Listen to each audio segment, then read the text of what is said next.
Depuis le mois de novembre 2023, un chantier d'envergure a débuté dans le lit de l'Arc, en amont de Saint-Michel-de-Maurienne.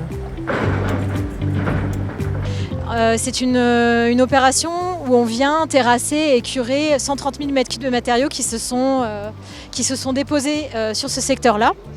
Et elle répond à une mise en avant suite à l'étude sédimentaire où on a pu voir qu'il y avait des engravements très conséquents qui se déposent ici.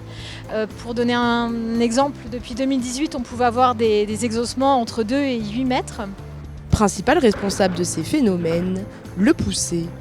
Cet affluent de l'Arc est l'un des plus actifs de la vallée de la Maurienne. Il est à l'origine de fréquentes laves torrentielles pouvant transporter des blocs très volumineux.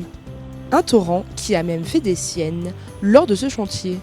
2 fois, au moins 2 grosses laves torrentielles sur plusieurs bouffées qui sont descendues, donc une de 12 000 m3 et une de 43 000 m3, qui se sont ajoutées du coup aux matériaux du chantier.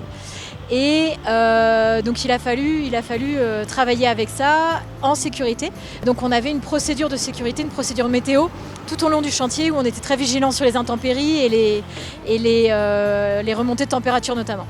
Des aléas climatiques qui ont fait gonfler la facture d'un chantier initialement prévu à 450 000 €.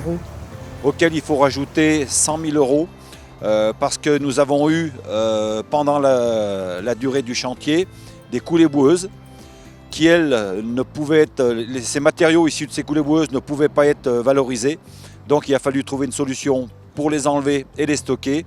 Et donc c'est au titre de la convention d'urgence que nous sommes intervenus et que nous avons enlevé ces parties non valorisables.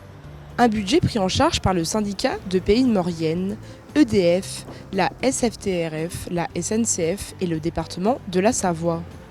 Pour protéger le village de Saint-Michel, un premier curage en 2022 avait permis d'évacuer 170 000 m3 de matériaux. Ces matériaux se retrouvent dans l'Arc et ils peuvent, la première chose, ça peut être un bouchon qui va créer des vagues qui arrivent sur Saint-Michel, mais aussi, vu la quantité de matériaux, ces matériaux vont être repris par l'Arc et vont se déposer à des endroits où la rivière a moins de vitesse, et en l'occurrence à la traversée de Saint-Michel-de-Maurienne. Donc le niveau de l'Ive va monter avec des risques de débordement sur la commune de Saint-Michel-de-Maurienne. En plus de l'opération de curage, le Merlon a été renforcé.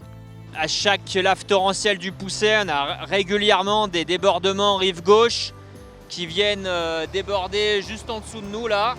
Donc l'objectif du renforcement de ce merlon à terme, c'est que les laves torrentielles du Poussé qu'on ne maîtrise pas soient orientées et se dégagent, se crachent plus en aval de la confluence actuelle. Donc, le risque c'était actuellement qu'à chaque lave on a un risque de débordement sur les RD 1006. Depuis le début du mois d'avril, la phase de terrassement est terminée. Prochaine étape, l'évacuation des matériaux qui seront concassés. Une étape qui pourra prendre entre 8 et 12 mois.